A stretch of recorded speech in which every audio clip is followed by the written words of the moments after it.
Former Pakistani Prime Minister Imran Khan shot and wounded while leading a protest rally. One person is killed in the attack.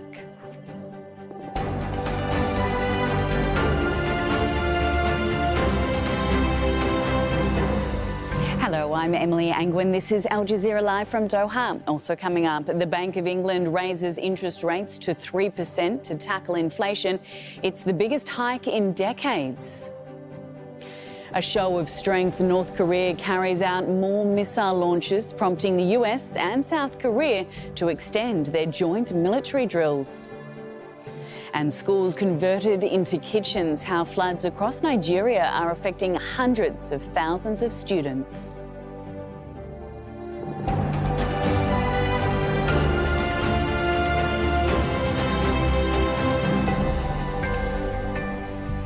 We begin the program in Pakistan, where former Prime Minister Imran Khan is blaming current leader Shehbaz Sharif for an attack on him during a rally. Khan is in hospital after being shot.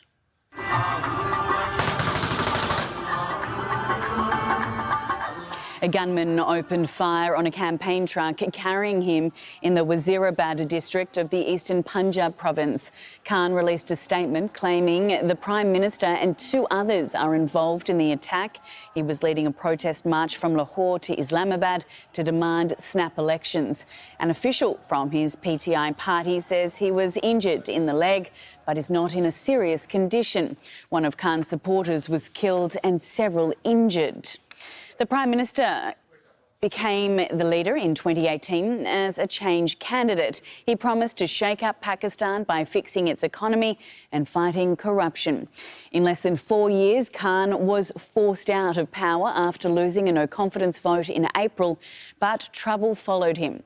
He faced legal cases. In one of those, he was accused of threatening police and a female judge at a rally.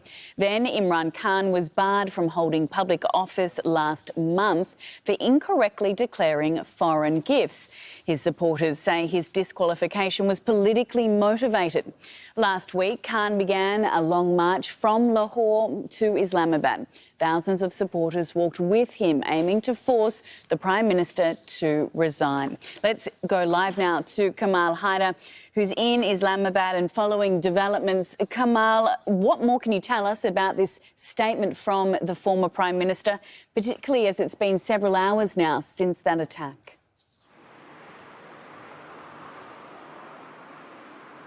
Indeed, the former Prime Minister has named 3 people, including the Interior Minister, Rana Sanaullah, and the Pakistani Prime Minister, Shehbaz Sharif.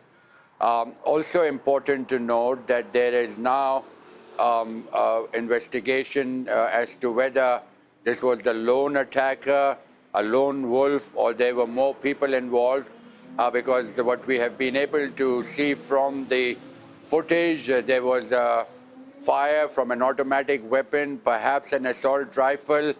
After that, the people overpowering this man who was holding a handgun in his hand, and he was found with one empty clip. Now that, of course, has raised many question marks as to whether the man carrying the handgun was some sort of a diversionary tactic, because I've been speaking to some of his party workers who say that they believe that it was an assault rifle, perhaps an AK-47 Kalashnikov, that was used to target the leadership on top of that container in which Imran Khan was wounded. Several of his leaders were also wounded and one person killed. Now, also question marks being raised as to how quickly they arrived at the conclusion that this was a lone wolf and that there was no one else involved. We have now seen countrywide protests across the country in all the provinces.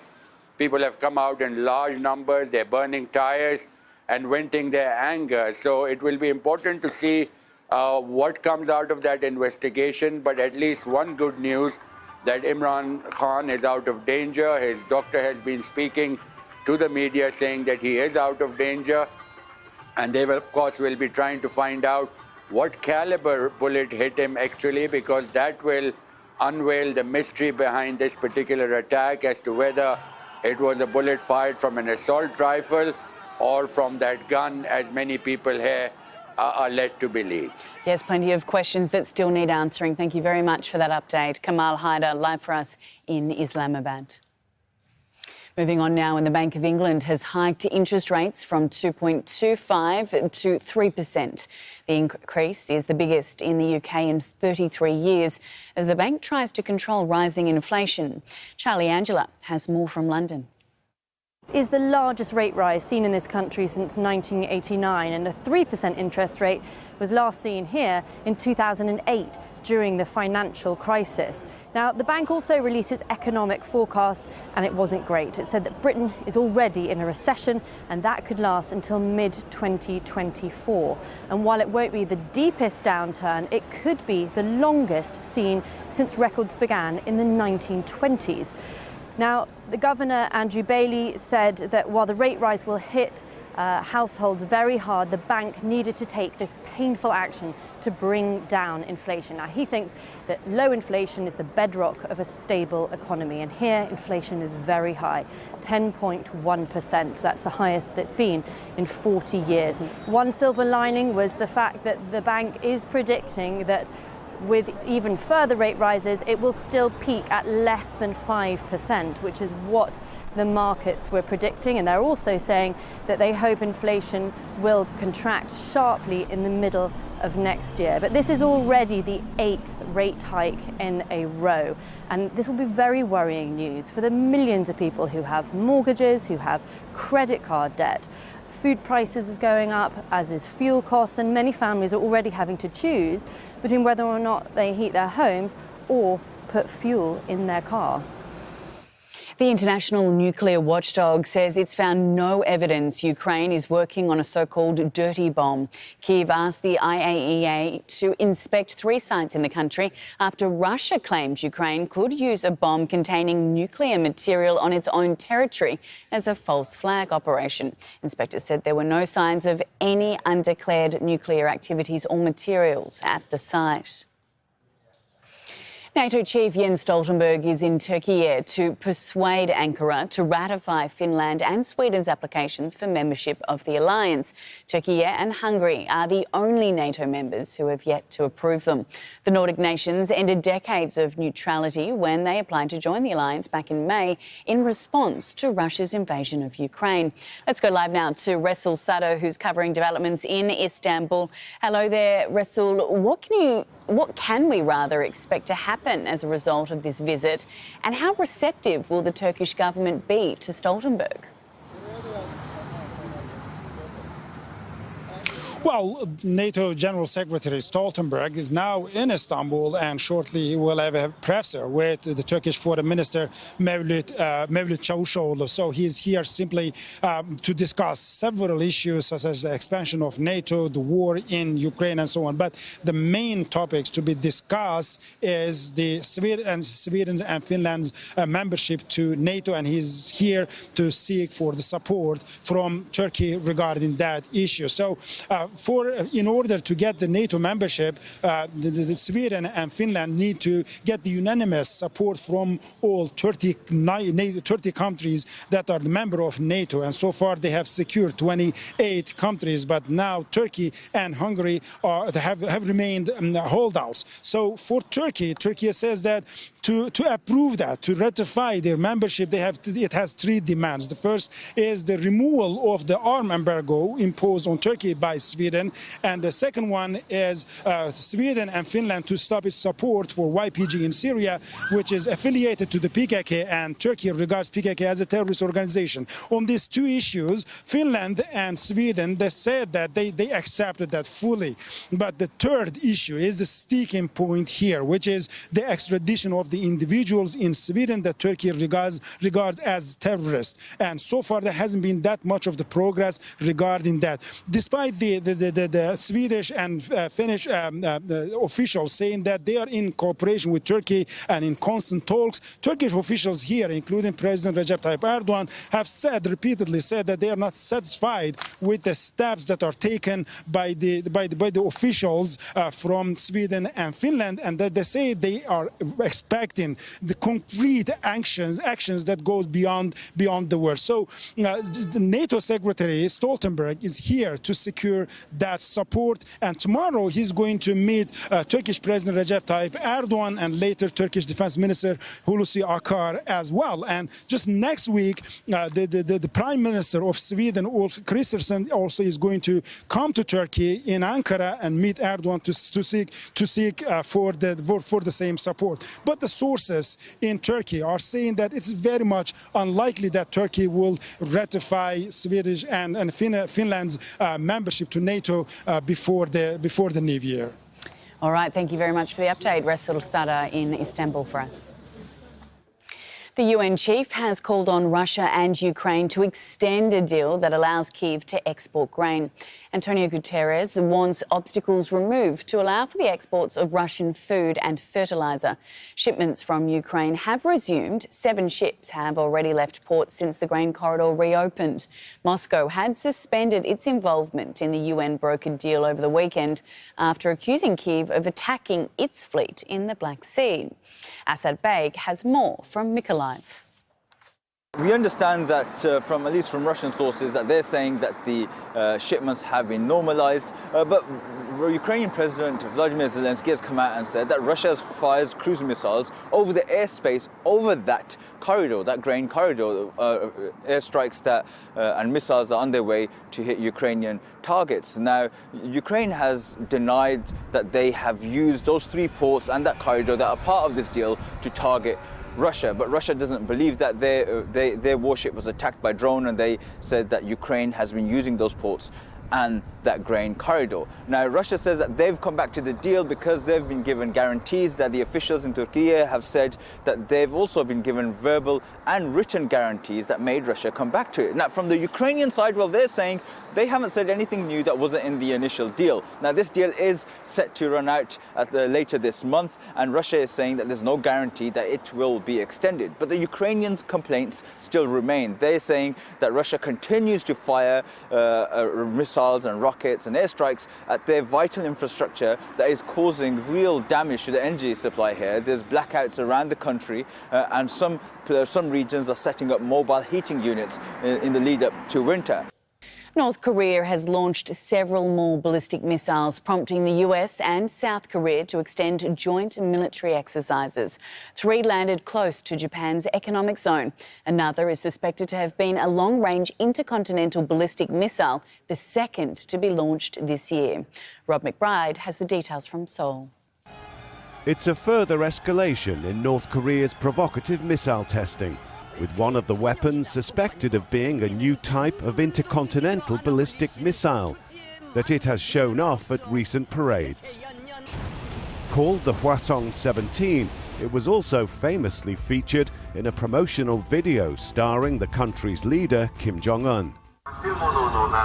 Fearing it was being flown over the top of Japan, as with previous tests, Tokyo issued an alert to some northern prefectures. I was surprised, but thinking, not again. We may have to think again about going out fishing, which will impact our business. Instead, it's thought the missile may have failed mid-flight, landing in the sea separating the Korean peninsula and Japan. Our analysis has indicated a possibility that it would fly over the Japanese archipelago, and we issued a public notice. The development of ICBMs capable of reaching the continental United States brought the Korean peninsula to the verge of war in 2017.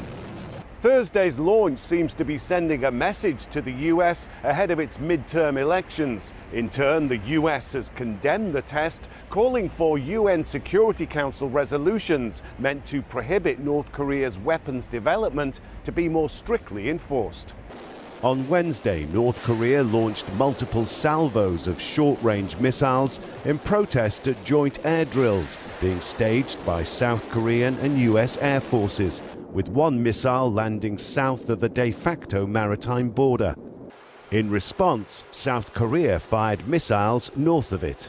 So it is North Korea making very violent protest to this specific aspect of joint military exercises by U.S. forces in South Korea and South Korea's armed forces.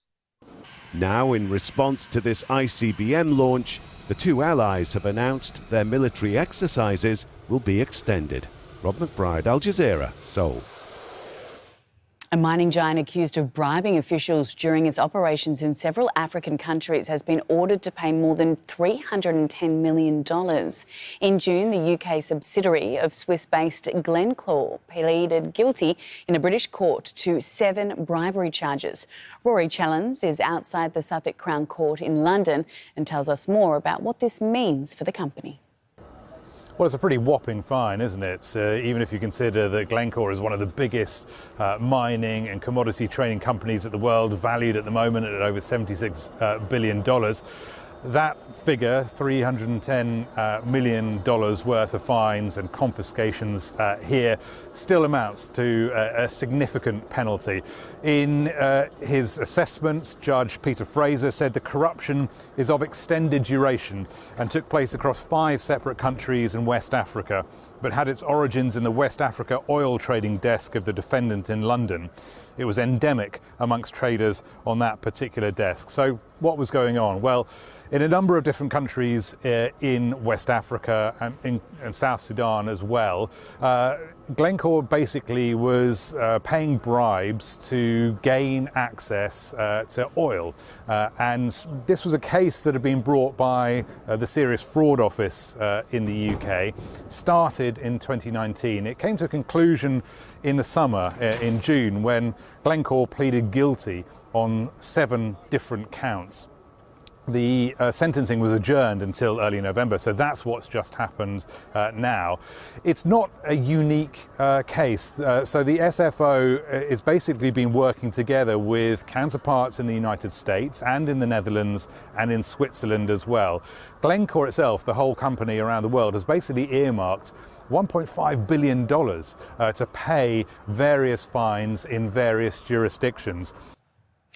Police and soldiers are patrolling the streets of Ecuador after a spate of organised criminal attacks. A state of emergency has been declared in 2 provinces, as Alessandro Rampietti reports. At least 5 police officers have been killed in the latest violence of a deadly gang war that is gripping Ecuador. On Tuesday, explosive devices went off in the port city of Guayaquil and in the city of Esmeraldas, including an attack on a health center. Officials blamed organized crime for the attacks as retaliation for the transfer of hundreds of gang members from violent and overcrowded prisons to other detention centers. The gang members opposed the transfers. In a video published on social media, several prison guards appear to have been taken as hostages. The men were seen with explosives tied to their bodies. Heavily armed gang members declared war against the government from inside the prison. If you don't return our people to the pavilion, we will start bombing bus stations, bridges, wherever there are innocent people, and you will be responsible for their deaths. In response, President Guillermo Lasso has declared a 45-days-long state of emergency in 2 provinces, with a curfew at 9 p.m. every night. These sabotage and terrorism acts are a declaration of war against the rule of law. We will not allow it. Earlier this week, 2 headless bodies were left dangling from a pedestrian bridge. Control of the lucrative cocaine market is fueling much of the violent gang warfare. In recent years, Ecuador has increasingly become a transit point for drugs destined to the United States and Europe, which has brought an escalation of violence in cities like Guayaquil as state forces try to stop criminal organizations linked to the international drug cartels. Some analysts say the government is losing control of entire provinces in a country that had never seen this level of violence before. Impunity is growing, and criminal organizations feel much more emboldened to display their violent rituals because they know they will likely not be arrested, or if they are arrested, they will not be prosecuted. Police have arrested at least 28 people in response to this week's attacks and seized thousands of explosives. This year, Ecuador forces have confiscated record amounts of cocaine and arrested hundreds of alleged gang members, but their operations have done little to bring relief to areas now dominated by fear. Alessandro Rampietti, Aljazeera. Thousands of students in Nigeria are having their education disrupted after widespread floods. Officials say hundreds of schools have been destroyed or damaged. Many others are being used as shelters for people forced from their homes. Ahmed Idris reports from Jigawa State. A certificate and books salvaged from floodwaters spread under the sun to dry. Classrooms turned into kitchens.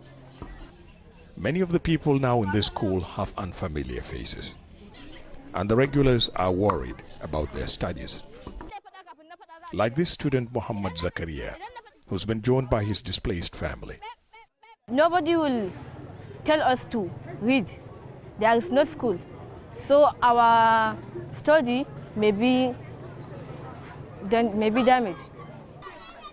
Devastating floods this year have killed hundreds of people in Nigeria and displaced hundreds of thousands. Much infrastructure, including school buildings, has been damaged. The few standing schools have become shelters for people affected by the disaster, and students are no longer coming to study, but to shelter with family members.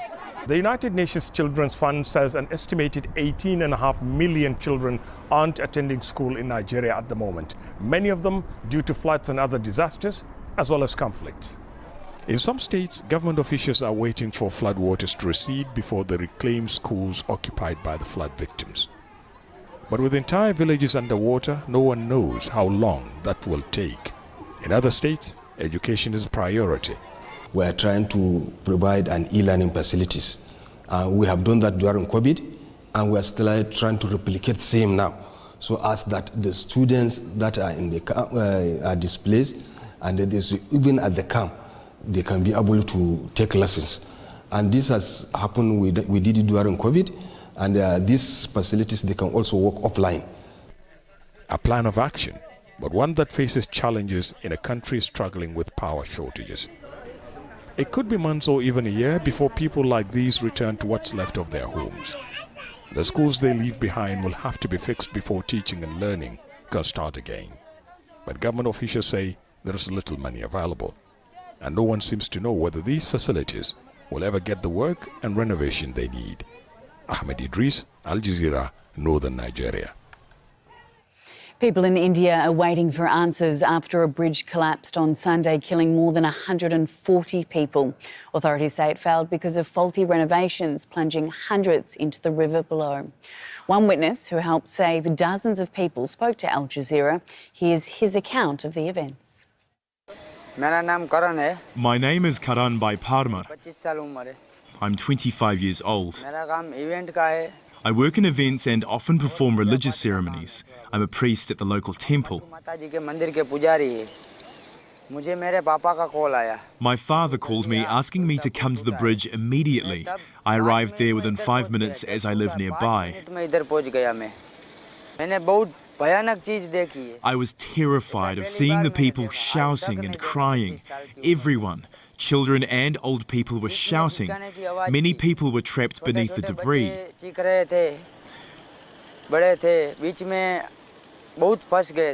An elderly lady asked me to save her child. I told her I would try. Broken glass got stuck under my feet as I looked for her child in the river, and I also got injured. My brain had stopped working. I was just focused on saving as many people as I could. People living nearby also joined the rescue operation. We tried to clear debris from the bridge and rescue any children trapped underneath. There were many children. The locals gave the Army and National Disaster Response Force teams a lot of assistance during the rescue effort.